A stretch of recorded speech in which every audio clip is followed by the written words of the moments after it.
अपने पिता का त्याग किया भक्त प्रहलाद ने, अपने माता का त्याग किया भरत जी महाराज ने, अपने गुरु का त्याग किया बलि ने, अपने भाई का त्याग किया विभीषण ने। जिनको राम वैदेही यानी जिनको प्रभु प्रिय नहीं है, उनका त्याग ही एकमात्र उपाय बताया है। सुनिएगा, ध्यान से सुनिएगा, प्रमाण है। तो इसलिए भक्त प्रहलाद अपने पिता का त्याग तो कर ही चुके हैं, किंतु भक्त प्रहलाद के लिए भगवान स्तंभ से प्रकट हो रहे। जहां चलते फिरते हमें व्यक्ति में प्रभुत्व दिखाई नहीं देता, भक्त की दृष्टि देखो, एक स्तंभ में भी प्रभु को देख लेती है, खोज लेती है। संप्रवाहे नारादितुम पुरगुणे रधुनापि पिंभु किम तोष्टुम अर्हसिर समीर हरिर उग्र जायते। भगवान अत्यंत उग्र रूप में है, हरिर उग्र जायते। पर यहाँ पे नहीं रुके, वध करके बड़ी जोर जोर से श्वास और तीक्ष्ण ऐसे दृष्टि से देख रहे हैं। देवताओं ने देवर्षि नारद जी से कहा, नारद जी आगे जाओ, अब इनका क्रोध आप ही संभालो। देवर्षि नारद कहते हैं, वाह वाह वाह, मारायची वेळ आली की मला समोर करता नहीं। मार खाने का समय आते ही मुझे आगे करके आप लोग भाग जाते हो, ऐसे नहीं होगा। ये इंद्र को भेजो, इंद्र की क्या केवल गद्दी पे बैठना इतनी जिम्मेदारी है, इंद्र जाओ। इंद्र ने कहा, ना ना मैं तो ना जाऊं। इतना उग्र रूप देखकर माझी पंढरी घाबरली। ब्रह्मा जी को भेजो, ब्रह्मा जी बूढ़े हैं, समझ जाएंगे महाराज। ब्रह्मा जी ने कहा, वाह जी वाह, कोई जाने के लिए आगे ना हो तो मुझे आगे कर रहे हो। ना ना, पहले मैं बूढ़ा, कुछ हो गया तो ठीक है शिव जी से कर। बोले नहीं नहीं, शिव जी तो बिल्कुल नहीं जाएंगे। तो यहाँ पे जाएगा कौन? प्रश्न ये था। तो किसी ने कह दिया, भाई व्यक्ति कितना भी क्रोध में हो, उसे शांत केवल उसकी कर सकती है अर्धांगिनी, उसकी पत्नी। वो बाहर कितना भी क्रोध करे, पत्नी देखते ही वो शांत हो जाता है। काय म्हटलं? नाही काही नाही, तू म्हणशील तसं।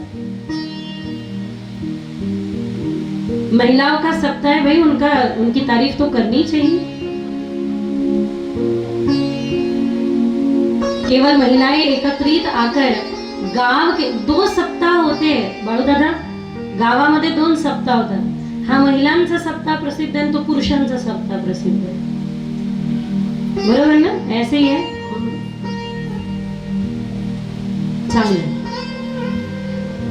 उपस्थिती कुठे जास्त हा महिलांच्या सप्ताहाला की असं काही नाही, सगळीकडे असते। बोला ना, दोन्हीकडे तुम्ही म्हणाल तसं।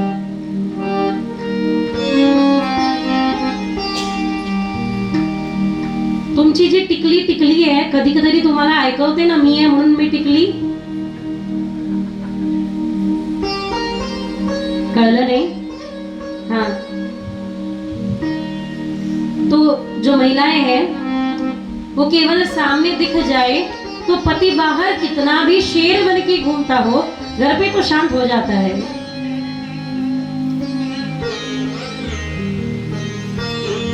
एकाने विचारलं, का हो तुमचं आडनाव तर वाघ आहे, मग तुम्ही तुमच्या पत्नीला का घाबरता?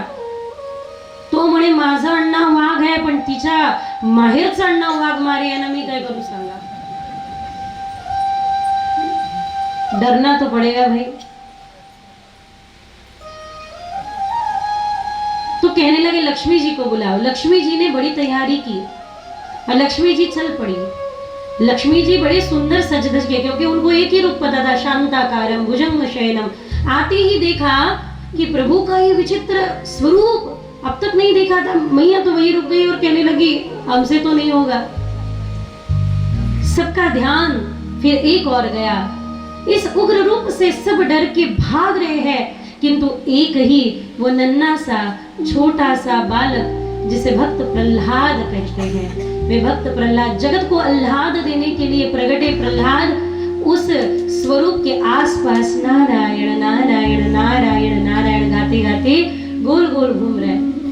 कहने लगे प्रभु का जो गुस्सा है, क्रोध है, वो तो केवल एक ही शांत कर पाएगा और वो स्वयं प्रहलाद है।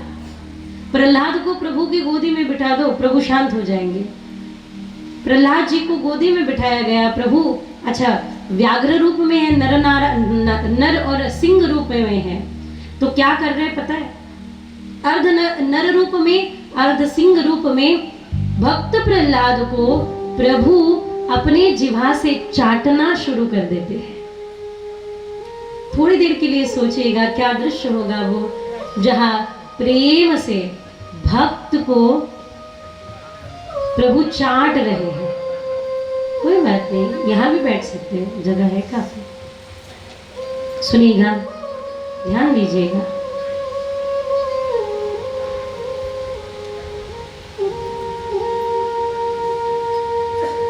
गैया मैया अपने वत्स पर लगी हुई धूल कैसे दूर करती है। चाट चाट के अपने वत्स की मलिनता को दूर करने वाली गैया मैया अपने बालक को शुद्ध पवित्र करती है। ऐसे वक्त प्रहलाद को प्रभु चाट कर अपना राग शांत कर रहे हैं।